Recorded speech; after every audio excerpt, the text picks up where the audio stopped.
I am Elena, 34 years old, and I have spent the last 5 years building an empire from nothing, in a country that didn't know my name, didn't care about my family's reputation, and certainly didn't owe me any favors. I left my hometown with 2 suitcases, $3,000 I had saved working double shifts at a warehouse, and a heart so broken I wasn't sure it would ever beat normally again. I left because staying meant accepting a life where I would always be second, always be less than, always be the daughter my father wished he never had.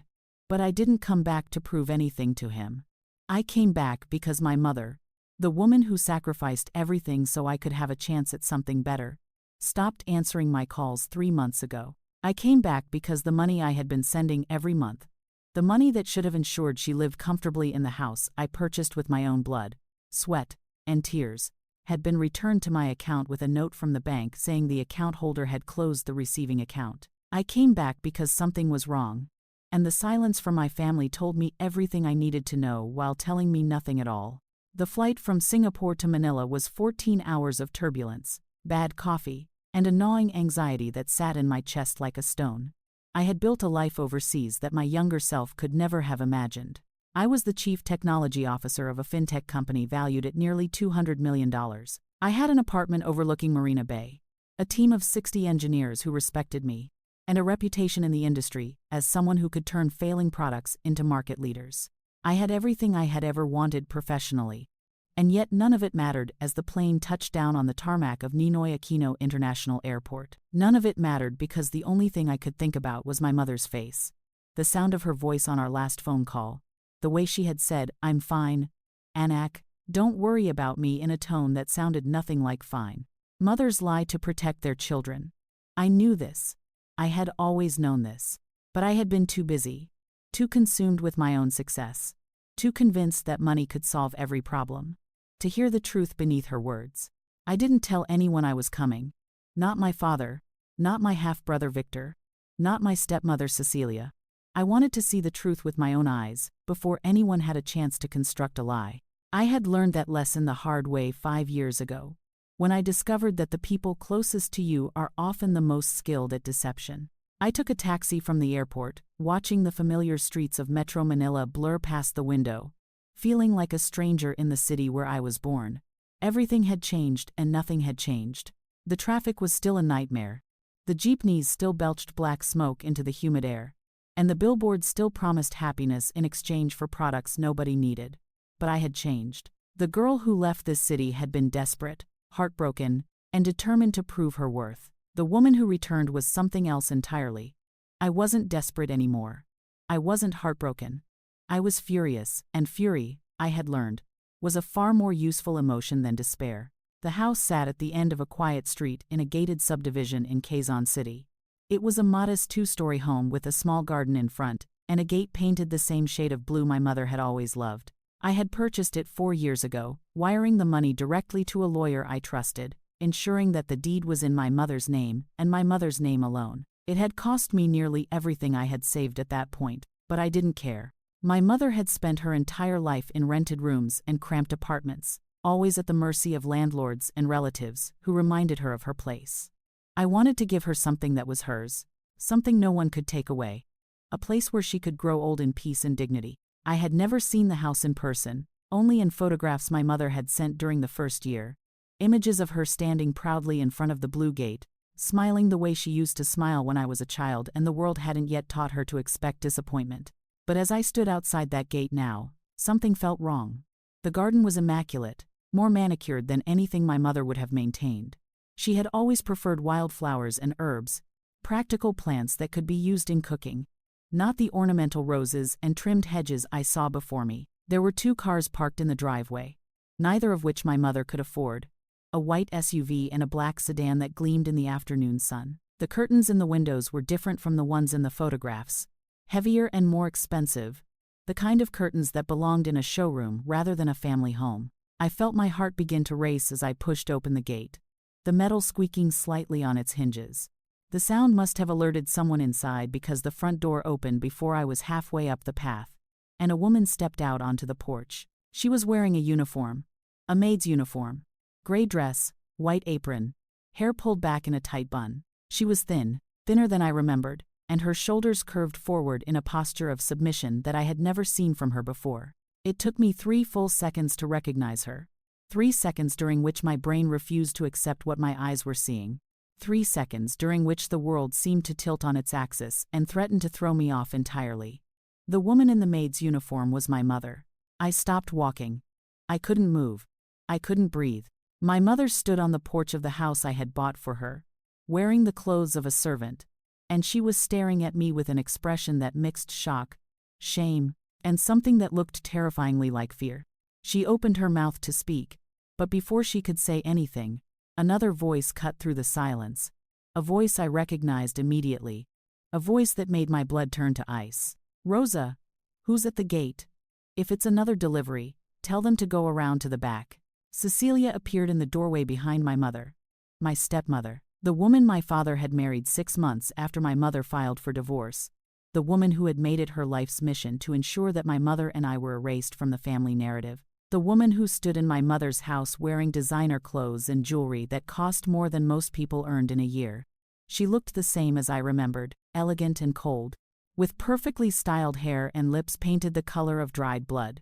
She looked at me without recognition for a moment, her eyes scanning my face with the casual disdain she reserved for people she considered beneath her. Then recognition dawned, and her expression shifted into something I can only describe as calculating amusement. "Elena," she said, drawing out my name like it was a joke only she understood. Well, the prodigal daughter returns. "Rosa, don't just stand there. Invite our guest inside, and bring us some refreshments. The good tea, not the cheap stuff." My mother flinched at the command. Actually flinched, like a dog that had been hit too many times. She turned to go back inside without meeting my eyes, and I felt something inside me snap with an almost audible crack. I had spent 5 years building myself into someone strong, someone powerful, someone who could not be hurt by the petty cruelties of people who had never loved me. But watching my mother shuffle into the house she owned, the house I had given her, to fetch tea for the woman who had stolen everything from her, I realized that strength was meaningless if I couldn't protect the people I loved. I realized that all my success, all my money, all my power, meant nothing if I had abandoned my mother to this fate. I didn't go inside. Not yet. I stood on that path, watching Cecilia's smug smile widen, and I made a decision that would change everything. I would not confront her now. I would not scream or cry or demand explanations. I would gather information. I would understand exactly what had happened, and then I would destroy them so completely that they would spend the rest of their lives regretting ever touching what was mine. Before we continue, I need you to do something. If you have ever discovered that someone you trusted has betrayed you, if you have ever felt that moment of shock when the truth is so much worse than anything you imagined, I want you to hit that subscribe button right now. This story is only beginning, and I promise you, the people who did this to my mother will pay. But first, you need to understand how we got here. You need to understand what they stole and why. Drop a comment telling me where you're watching from, and let's take this journey together. I followed Cecilia inside, forcing my feet to move even though every instinct screamed at me to grab my mother and run.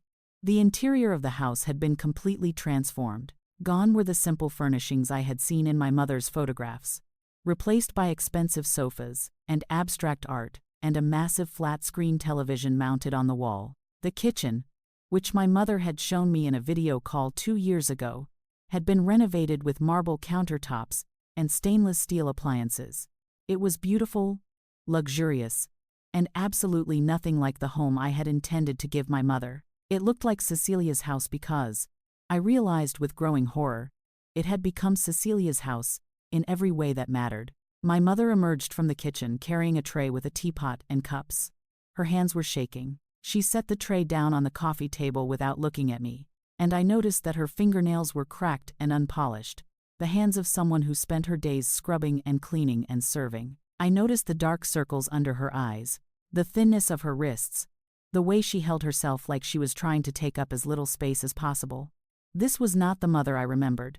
This was a woman who had been broken. "Sit down, Elena," Cecilia said, gesturing to one of the expensive sofas. "You must be tired from your trip. Rosa, pour the tea." "Her name is not Rosa," I said, my voice quiet but sharp enough to cut glass. "Her name is Rosalinda." And she is my mother. Cecilia laughed, a tinkling sound that contained no warmth. Of course. Old habits. You know how it is with help. You start calling them by whatever name is convenient. She settled into a chair opposite me, crossing her legs elegantly. Your mother has been a godsend. Truly. When she fell on hard times, we took her in. Gave her a place to stay, food to eat, a purpose. Not everyone would do that for an ex-wife, you know. Your father is a generous man. I looked at my mother. She was staring at the floor, her jaw tight, her hands clasped in her lap. She wouldn't meet my eyes. Mom, I said, keeping my voice gentle despite the rage boiling in my chest. What happened? Oh, she won't tell you, Cecilia said breezily. She's embarrassed, naturally. It's a sad story, really. Bad investments, I think. Or was it gambling? I can never remember. The point is, she lost everything. And she had nowhere else to go. We offered her a room and meals in exchange for some light housework. It's a perfectly fair arrangement. This is her house, I said. Cecilia's smile flickered, just for a moment. Excuse me. This house, I bought it 4 years ago. The deed is in her name. This is her property. Oh, that.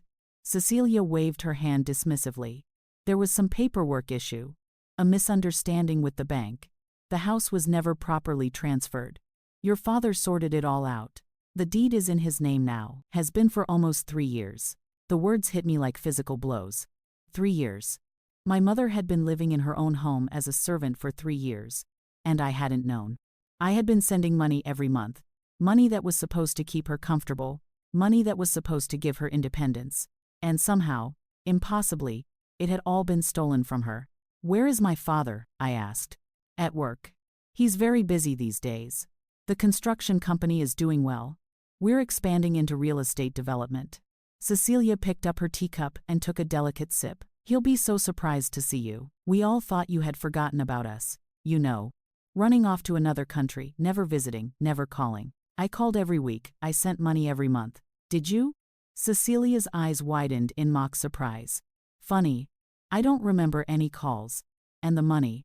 Well, perhaps the banks made an error. You know how unreliable international transfers can be. I looked at my mother again. She still wouldn't meet my eyes. But I saw her hands tighten in her lap, her knuckles going white. She was afraid, not of me, but of what would happen if she told me the truth. She had been conditioned by 3 years of abuse to believe that speaking up would only make things worse. She had been conditioned to accept her place as a servant in her own home. I stood up. Mom, go pack your things. We're leaving. She can't leave, Cecilia said, her voice suddenly cold. She signed a contract.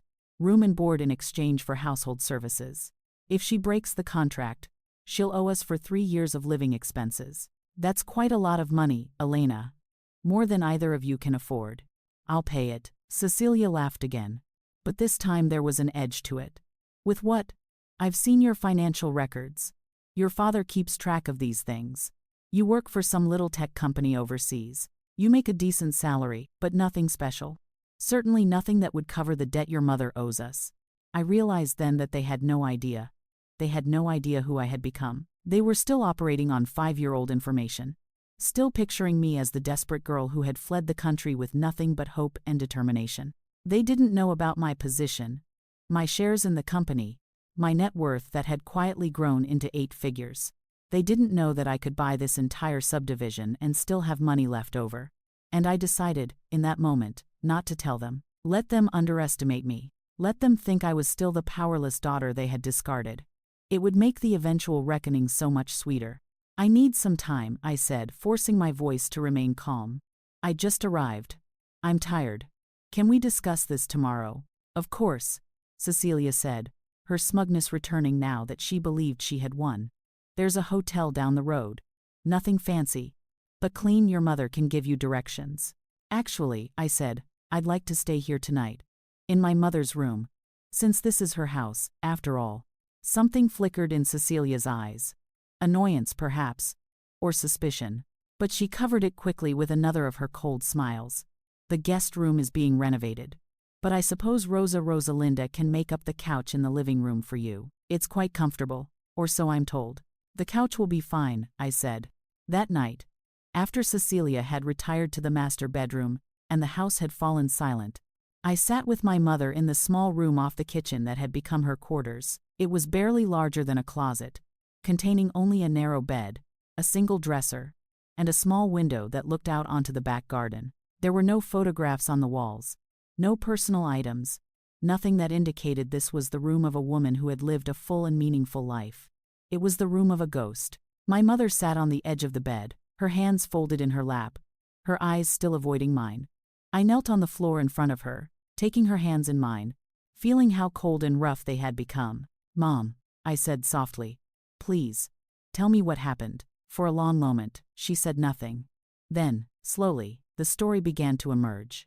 It had started a year after I left for Singapore. My father had shown up at the house unannounced, claiming he wanted to reconcile, claiming he had realized his mistakes, claiming he wanted to make amends for how he had treated us. My mother, who had loved him once, who had spent 20 years of her life trying to be the wife he wanted, had let him in. She had believed him when he said he had changed. She had signed papers he put in front of her without reading them carefully, trusting that he was helping her navigate the bureaucracy of homeownership. She hadn't realized until it was too late that she had signed over power of attorney, hadn't understood the legal implications until my father used that power to transfer the deed into his own name. By the time she discovered the truth, the house was no longer hers. And my father, the man who had promised reconciliation, had given her a choice: leave with nothing, or stay as a housekeeper and at least have a roof over her head. The money I had been sending each month had been intercepted.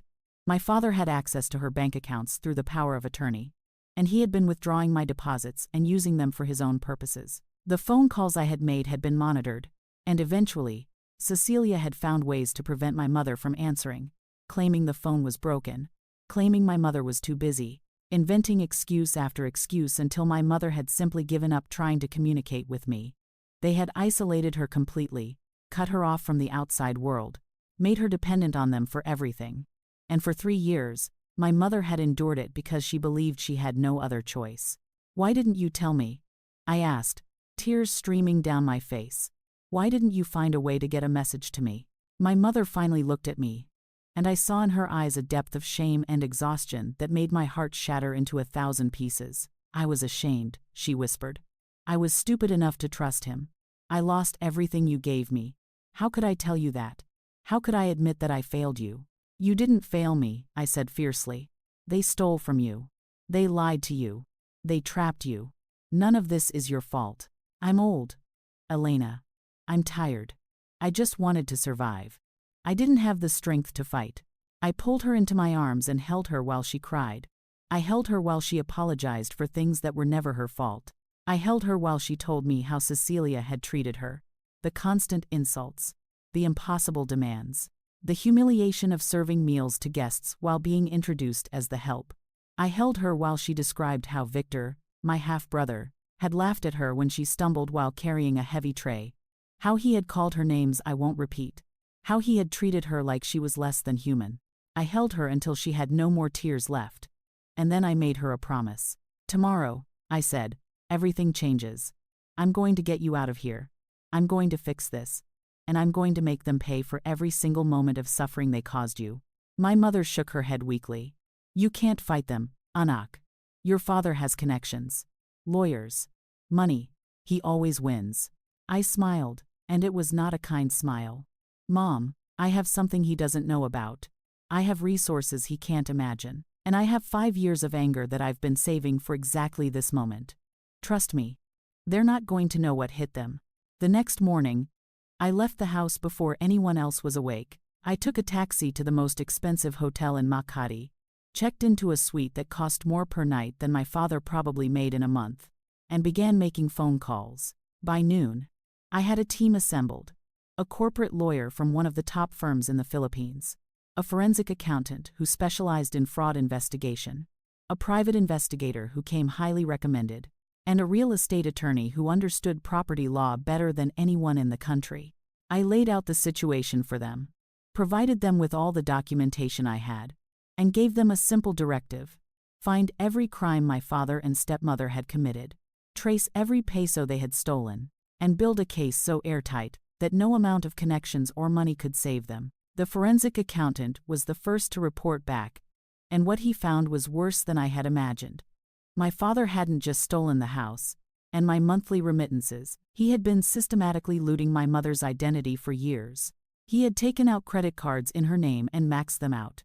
He had forged her signature on loan applications. He had used the house as collateral for a business loan that he had subsequently defaulted on, leaving my mother on the hook for hundreds of thousands of pesos in debt she knew nothing about. On paper, my mother was not just poor. She was bankrupt. She owed money to banks, to credit companies, to government agencies. She couldn't leave because even if she escaped the house, the debt would follow her. My father had made sure of that. But my father had made a mistake. Several mistakes, actually. In his arrogance, he had assumed that no one would ever investigate. He had assumed that the paper trail he left behind would never be scrutinized. He had assumed that his position in the community, his connections in local government, his reputation as a successful businessman, would protect him from consequences. He didn't realize that the daughter he had dismissed as worthless had become the kind of person who could afford to hire investigators who specialized in unraveling exactly these kinds of schemes. The private investigator found evidence that my father's construction company had been bribing local officials to secure contracts. The corporate lawyer discovered that several of the contracts themselves were fraudulent, billing government agencies for projects that were never completed or were completed with substandard materials. The real estate attorney found irregularities in how the property transfer had been conducted, enough to suggest that the power of attorney my mother had signed had been obtained through misrepresentation, if not outright forgery. Within a week, I had enough evidence to send my father to prison for years. Within 2 weeks, I had enough to bring down everyone who had helped him, including several officials who had looked the other way in exchange for bribes. But I didn't go to the authorities, not yet. First, I wanted to give my father a chance to make things right, not because I believed he would, but because I wanted to see his face when he realized how completely he had underestimated me. I wanted to watch him try to lie his way out of an impossible situation. I wanted him to feel, even if only for a moment, the powerlessness my mother had felt for 3 years. I arranged a meeting at my father's office under the pretense of wanting to discuss family matters. I dressed carefully for the occasion, choosing a business suit that cost more than most cars, jewelry that was understated but clearly expensive, and carrying a leather briefcase that contained copies of every document my team had gathered. I wanted to look like exactly what I was, someone who had money, power, and the willingness to use both. My father's office was in a building he owned in Mandaluyong, a squat concrete structure that housed his construction company and several rental units. The lobby was dingy, the elevator was slow, and the carpet in the hallway outside his office was stained and worn. It was the office of a man who spent money on himself but not on his business. A man who was more concerned with appearances than substance. I found it fitting. He was waiting for me when I walked in, sitting behind a desk that was slightly too large for the room, flanked by photographs of himself shaking hands with politicians and celebrities. He was older than I remembered, his hair more gray, his face more lined, but he still had that same air of smug superiority that had defined him my entire childhood. He stood when I entered, extending his hand with a smile that didn't reach his eyes. "Elena," he said, "it's been too long. You look well." I didn't take his hand. I sat down in the chair opposite his desk and placed my briefcase on my lap. "I know what you did," I said. "To my mother. To her house. To the money I sent." His smile flickered but didn't disappear. "I don't know what you're talking about." "Don't," I said. "I have documentation. Bank records. Legal filings. Sworn statements from witnesses who saw you forge her signature. I know about the credit cards you opened in her name. I know about the loans. I know about the property transfer. I know everything." For the first time, I saw something like concern flicker across his face. But he recovered quickly, leaning back in his chair with an expression of wounded innocence. "Elena, I think there's been a misunderstanding. Your mother is, well, she's not always reliable. You know how she gets. Confused. Emotional. I've been trying to help her manage her affairs. But she makes it very difficult. She's been living as a maid in her own house for 3 years. She has a place to stay and food to eat. That's more than many people can say. I took her in when she had nowhere else to go. I could have left her on the street. You stole her house. You stole her identity. You ran up hundreds of thousands of pesos in debt in her name. Those are serious accusations. His voice hardened slightly. I hope you have proof, because if you're going to make claims like that, you should be prepared for the consequences. Defamation is a crime in this country. I have very good lawyers. I opened my briefcase and pulled out a thick folder. I placed it on his desk. There's your proof, I said. Bank statements showing the transfers, credit card applications with her forged signature, loan documents that she never signed, correspondence between you and your lawyer discussing how to manage the property transfer, and my personal favorite, a series of emails between you and Cecilia discussing how to keep my mother in line and prevent her from contacting me. My father stared at the folder but didn't touch it. I also have documentation of your business activities, I continued. The bribes to government officials, the fraudulent contracts, the substandard materials used in construction projects that were billed as premium. I have enough evidence to put you in prison for 20 years. Maybe more. You're bluffing, am I? I pulled out my phone and showed him a photograph. It was a picture of him handing an envelope to a local official, taken by my private investigator last week. I have video too. Would you like to see it? The color drained from his face. What do you want? He asked, his voice barely above a whisper. I want the house transferred back to my mother's name. Today. I want all debts in her name cancelled, with documentation that you are responsible for them. I want a public apology, published in a major newspaper, admitting what you did, and I want 10 million pesos deposited into a trust fund for my mother's care, to be managed by a trustee of my choosing. My father laughed, but there was no humor in it. You're insane. I don't have that kind of money. Then you'd better find it. Because if you don't, this folder goes to the police, the Bureau of Internal Revenue, the Anti-Corruption Commission, and every major media outlet in the country. By the time they're done with you, you won't have a business. You won't have a reputation, and you certainly won't have your freedom. He stared at me for a long moment, and I saw the calculations running behind his eyes.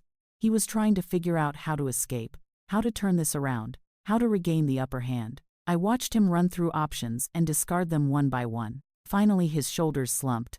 I need time, he said. You have 72 hours. I stood up, leaving the folder on his desk. One more thing, I said, pausing at the door. If anything happens to my mother, if she so much as stubs her toe while she's still in that house, I will assume you are responsible, and I will act accordingly. Do you understand? He nodded, not meeting my eyes. 72 hours, father, don't waste them. This is the moment where the story could have ended. I had the power. I had the leverage. All my father had to do was comply, and we could have all moved on with our lives. But if you've ever dealt with a narcissist, you know that they cannot accept defeat. They cannot admit that they were wrong. They will burn everything down, including themselves, rather than acknowledge that someone else has beaten them. If you've ever dealt with someone who would rather destroy everything than admit they were wrong, I need you to hit that like button right now. And in the comments, type the word justice, because that's what this story is about. Not revenge, not hatred, but justice for a woman who spent 3 years living as a servant in her own home. Let's keep going. I should have known my father would try something. I should have anticipated that 72 hours was enough time for him to scramble for a countermove. But I underestimated his desperation and his connections. That was my mistake. The call came on the second night. I was in my hotel room, reviewing documents with my legal team, when my phone rang. It was an unknown number. Miss Elena Reyes. A man's voice, official and cold. Yes? This is Detective Sergeant Ramos of the Philippine National Police. We need you to come to the station for questioning. Regarding what? There's been an allegation. I can't discuss the details over the phone, but I strongly suggest you come voluntarily. Otherwise, we'll have to send officers to bring you in. I knew immediately what had happened. My father had filed a complaint against me, probably claiming harassment or extortion, or some other fabrication designed to flip the narrative. He was trying to put me on the defensive, trying to tie me up in legal proceedings while he figured out how to escape.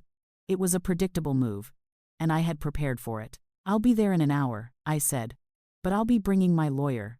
At the police station, I learned the full extent of my father's counterattack. He had filed a complaint alleging that I was attempting to extort him, that I had threatened him with fabricated evidence, that I was part of a criminal conspiracy to defraud him of his rightful property. He had provided a sworn statement from Cecilia corroborating his story. He had even somehow convinced my mother to sign a statement saying that she was living in the house voluntarily and that she had no complaints about her treatment. The detective showed me my mother's statement, and my heart broke all over again.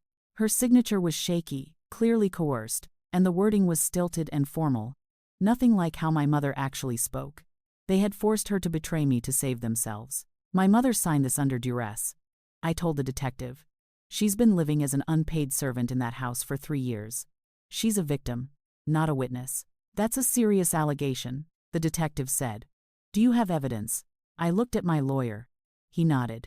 We have extensive documentation of financial fraud, identity theft, and elder abuse committed by Roberto Reyes against his ex-wife Rosalinda Reyes, my lawyer said, placing another folder on the detective's desk. We also have evidence of corruption and contract fraud that we believe is relevant to ongoing investigations by the Anti-Corruption Commission. We were planning to submit this evidence through proper channels, but given the circumstances, we're prepared to file formal complaints immediately.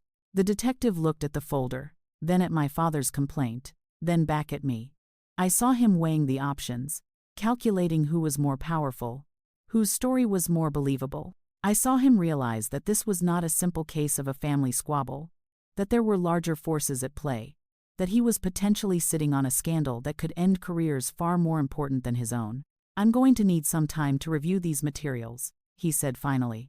In the meantime, I'm not going to arrest anyone. But I am going to ask both parties to refrain from any further contact. Is that understood? Perfectly, I said. I walked out of the police station knowing that the game had changed. My father had escalated, and now there was no path to a quiet resolution. This was going to be a war, fought in public, with casualties on both sides. I was prepared for that. I just hoped my mother could survive it. The next morning, I went back to the house, not to confront Cecilia or my father, but to see my mother, to make sure she was okay, to let her know that I hadn't abandoned her. The gate was locked when I arrived, and no one answered when I rang the bell. I could see movement behind the curtains, shadows shifting back and forth, but the door remained firmly closed. I called my mother's phone. No answer. I called the landline. No answer. I stood outside that gate for an hour, watching and waiting, and finally I saw her. My mother appeared briefly at an upstairs window, looking down at me with an expression of such profound sorrow that I wanted to tear the gate off its hinges and carry her away. But before I could react, a hand reached out and pulled her back, and the curtain closed. They were holding her prisoner, in her own house, and there was nothing I could legally do about it. The frustration nearly broke me. I had money. I had lawyers. I had evidence of crimes that should have put my father behind bars. But the legal system was slow, and my father's connections ran deep, and every day my mother spent in that house was another day of suffering that I couldn't prevent. I lay awake that night in my hotel room, staring at the ceiling, trying to figure out a way to get her out that wouldn't result in charges being filed against me. The answer came from an unexpected source. Victor, my half-brother, had been conspicuously absent during all of this. According to my investigators, he had been traveling for business, unaware of the drama unfolding at home. But he returned to Manila on the 4th day, and apparently, he didn't like what he found. I received a message through my lawyer. Victor wanted to meet, privately, without our father or Cecilia knowing. He claimed he had information that could help. I agreed to the meeting, though I didn't trust him. Victor and I had never been close. He was 10 years younger than me, the product of my father's second marriage, raised to believe that I was the enemy. He had always treated me with disdain, following his mother's lead in dismissing me as irrelevant. But people change, and desperation makes strange allies. We met at a coffee shop in BGC, far from our father's usual haunts. Victor looked different than I remembered, older and more tired, with dark circles under his eyes, and a nervous energy that suggested he hadn't been sleeping well. He was wearing an expensive suit, but it was rumpled, like he had put it on without looking in a mirror. Before you say anything, he started, I didn't know. About your mother. About what they were doing to her. I knew she was living at the house, but Mom told me she was there as a guest, that she had fallen on hard times, and they were helping her out. I didn't know she was being treated like a servant. I didn't know about the forged documents or the stolen money. I swear to God, Elena. I didn't know. I studied his face, looking for signs of deception. I found only exhaustion, and what appeared to be genuine shame. "Why should I believe you?" "Because I'm not like them," he said. "I know you think I am. I know I've been an ass to you our whole lives. But I'm not a criminal. I'm not capable of doing what they did." When I came home and saw the situation, saw how they were treating her, saw the legal mess they've created, I was horrified. This isn't the family I thought I had. And yet you're here, talking to me, which means you want something. Victor nodded slowly. "I want out. I want to distance myself from this disaster before it swallows me whole. And I want to help you. If you'll let me." "How?" "I have access to Dad's files. His real files, the ones he keeps in a safe in his office. I know the combination. There's stuff in there that your investigators haven't found yet. Worse stuff. The kind of stuff that could bring down not just Dad, but half a dozen government officials who've been protecting him." I leaned forward. "What kind of stuff?" "Records of payments to judges. Copies of forged permits. Documentation of a building project where they used substandard materials and a school collapsed. 3 children were injured. They paid off the families and buried the reports. It's all in there. A school. Children injured. Families paid off to stay silent." I felt sick. "Why are you telling me this?" Victor looked down at his hands. "Because when I found out, I realized I couldn't be part of this anymore. I have a daughter, Elena. She's 3 years old. And I keep thinking about those children in that school. And I think about what would happen if she had been there. And I can't. I just can't. You understand that if I use this information, your father goes to prison. Your mother probably goes to prison. Your whole family is destroyed." "My family is already destroyed," Victor said quietly. "It was destroyed long before I was born. We just didn't know it yet." I sat back in my chair, processing everything he had said. It was possible this was a trap, a ploy by my father to get me to commit some illegal act that could be used against me. But my instincts told me Victor was telling the truth. He was a man who had just discovered that his entire life was built on a foundation of lies and crimes, and he was looking for a way to salvage something, anything, from the wreckage. "I'll need proof," I said. "Copies of everything in that safe. Can you get them?" "I can try. But it has to be soon. Dad is getting paranoid. He's talking about destroying documents, moving money overseas, maybe even leaving the country. If we're going to do this, we need to do it now." "Tomorrow night," I said. "Can you get me into the building?" Victor hesitated, then nodded. "I can disable the security system, but you'll have to get into the safe yourself. And if we get caught, we're both going to jail." "I've been in worse situations," I lied. "Tomorrow night. Send me the details." We parted ways, and I spent the rest of the day preparing. I briefed my lawyer on the situation, ensuring that whatever evidence we gathered would be admissible in court. I arranged for a private security team to stand by in case things went wrong, and I made one phone call that I probably should have made days earlier. I called a friend from my days in Singapore, a woman named Maid who worked for an international human rights organization. I told her about my mother's situation, about the elder abuse and the coerced statements, about my mother being held essentially as a prisoner in her own home. Mei Ling listened without interrupting, and when I finished, she asked a single question. "Do you want me to make noise?" "Yes," I said. "All the noise you can." The next morning, while I was preparing for the night's operation, my phone exploded with notifications. Mei Ling had done her work. An article had appeared on the website of a major international news organization, documenting the case of Rosalinda Reyes, a Filipina elder allegedly being held against her will and forced to work as an unpaid servant by her ex-husband and his family. The article included photographs of the house, quotes from neighbors who had witnessed the situation, and a statement from a human rights expert calling for an immediate investigation.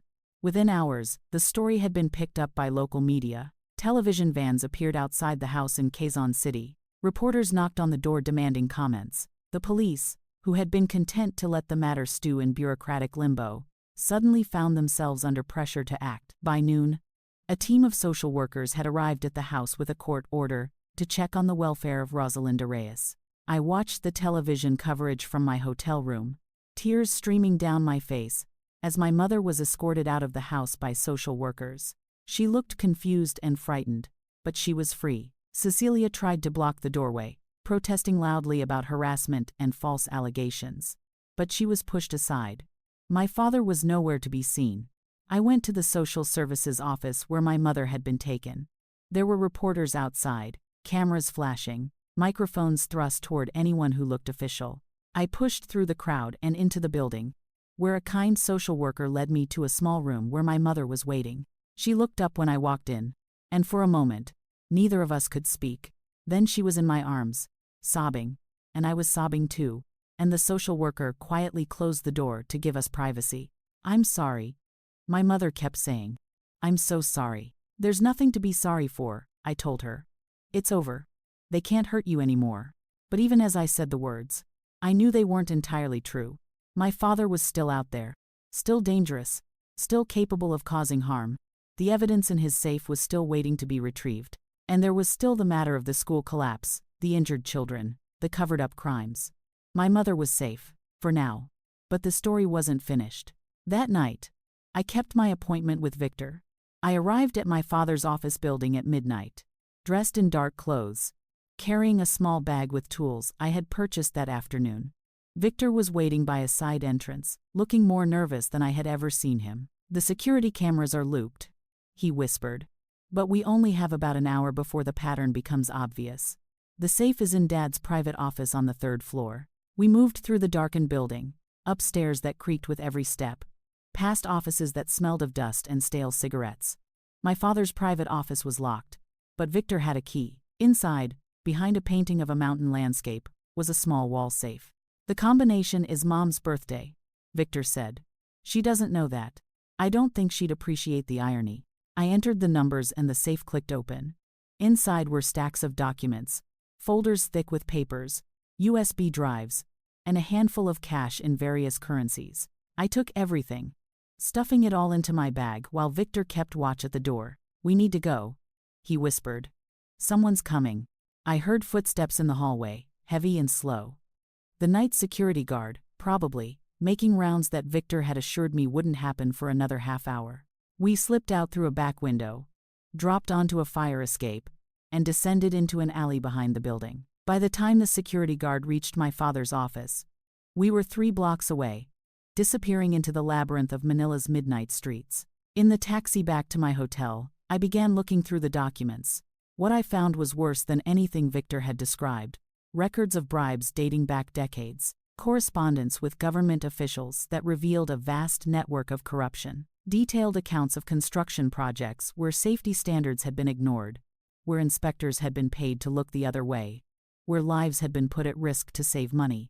And yes, the school collapse. Photographs of the damage, reports on the injuries, copies of the settlement agreements that had bought the family's silence. My father had kept meticulous records of his own crimes, either because he was arrogant enough to believe he would never be caught, or because he was paranoid enough to want evidence against his co-conspirators.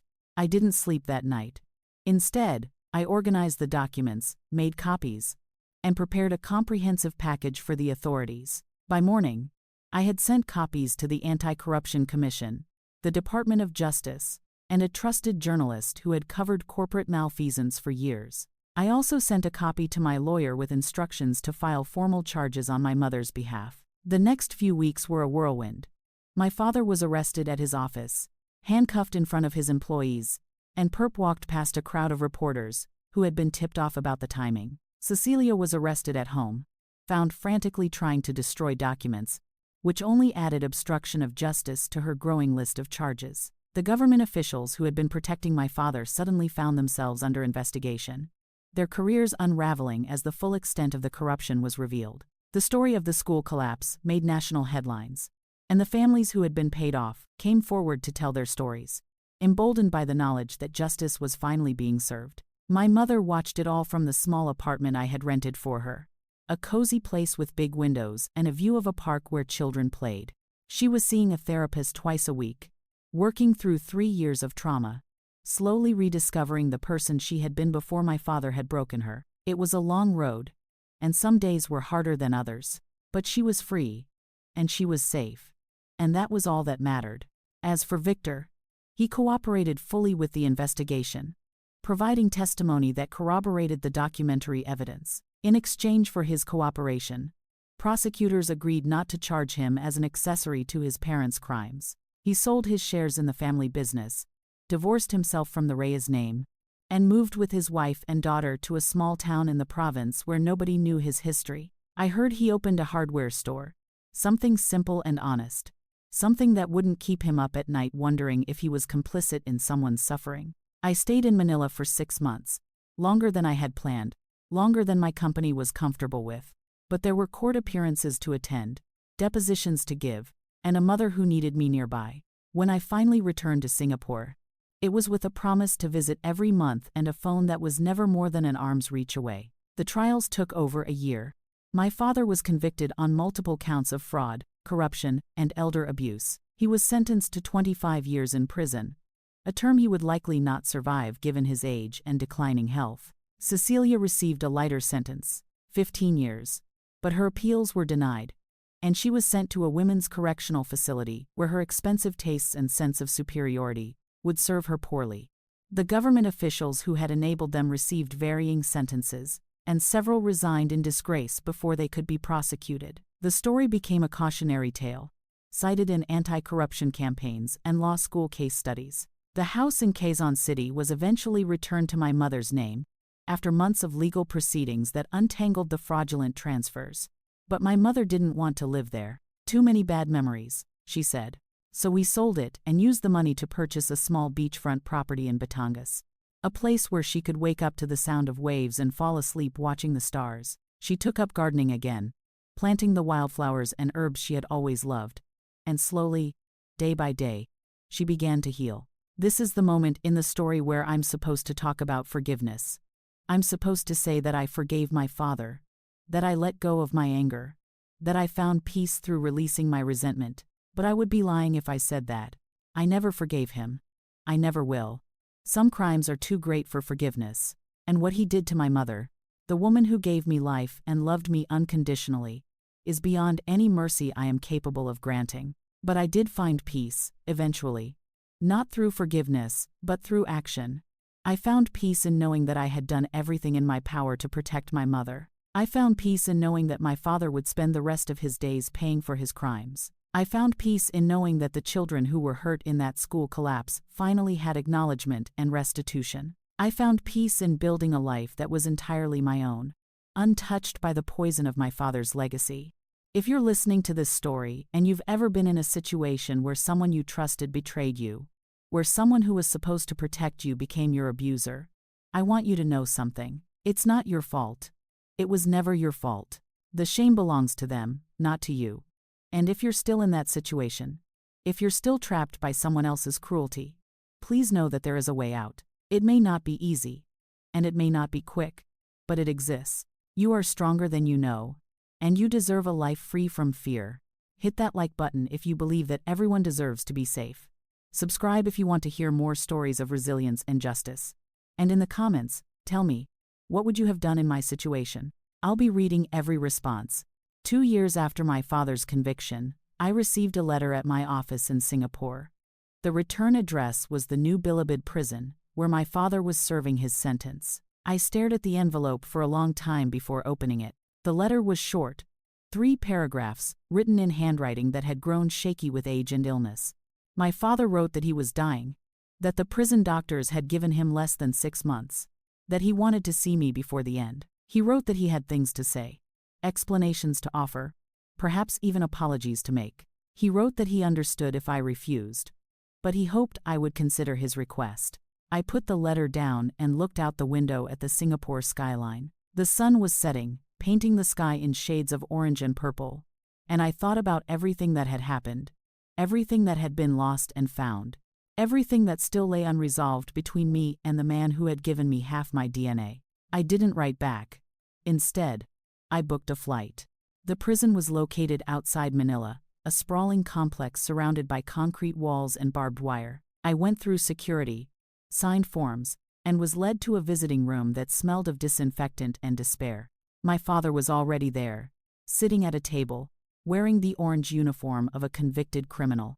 He looked old, older than I remembered, shrunken and gray and diminished. He looked like a man who had finally run out of people to exploit. Elena. His voice was weak, barely above a whisper. You came. I came to listen, I said, sitting down across from him. Not to forgive. Not to reconcile. Just to listen. He nodded slowly, as if this was the best he could have hoped for. I wanted to explain, he started. About your mother. About everything. I wanted you to understand why I did what I did. I don't think any explanation would make me understand. Perhaps not, but I need to say it anyway. He took a shaky breath. I was jealous of her. Your mother. She was everything I wasn't. Kind, generous, genuinely good. When I married her, I thought some of that goodness would rub off on me. But it didn't work that way. The longer I was with her, the more I realized how empty I was inside. And instead of trying to be better, I resented her for making me feel that emptiness. He paused, coughing weakly. A guard looked over but didn't intervene. When she left me, I felt like she had exposed me. Like everyone could see what I really was. I spent years trying to punish her for that. The house, the money, the abuse. It was all about making her pay for making me feel small. I know how pathetic that sounds.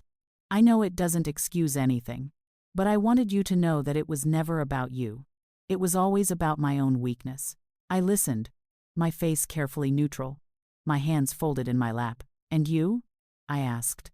The corruption, the bribes, the school collapse, was that about weakness too? He was silent for a long moment. I told myself I was providing for my family. That's what men like me always say. We tell ourselves that the ends justify the means, that the rules are for people who can't afford to break them, that we're entitled to whatever we can take. I believed it for so long that I forgot there was any other way to live. 3 children were hurt because of your greed. Families were terrorized into silence.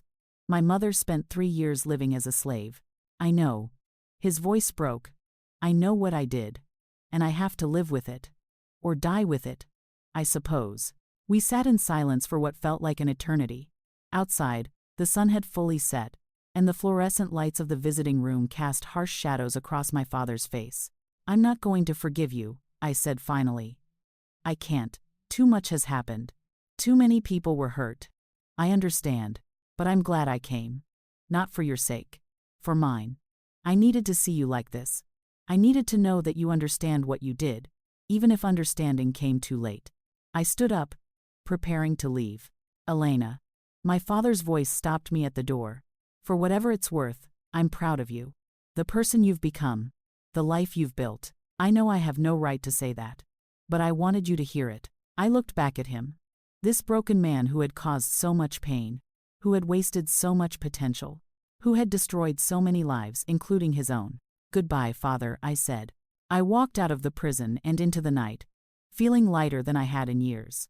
Not because I had forgiven him, but because I finally understood that I didn't need anything from him anymore. Not his pride. Not his approval. Not his acknowledgement. I had built my own life, on my own terms, and nothing he said or did could touch that. My father died 3 months later. I didn't attend the funeral. Cecilia organized it from prison, calling in favors from the few friends she had left. And Victor told me it was a sad, small affair, attended mostly by people who wanted to make sure he was really gone. I felt nothing when I heard the news. Whatever grief I might have felt for the father I never had was long since spent. Instead of mourning, I flew to the Philippines to visit my mother. I found her in her garden, wearing a wide-brimmed hat and gloves, planting tomatoes in the rich soil. She looked healthier than she had in years.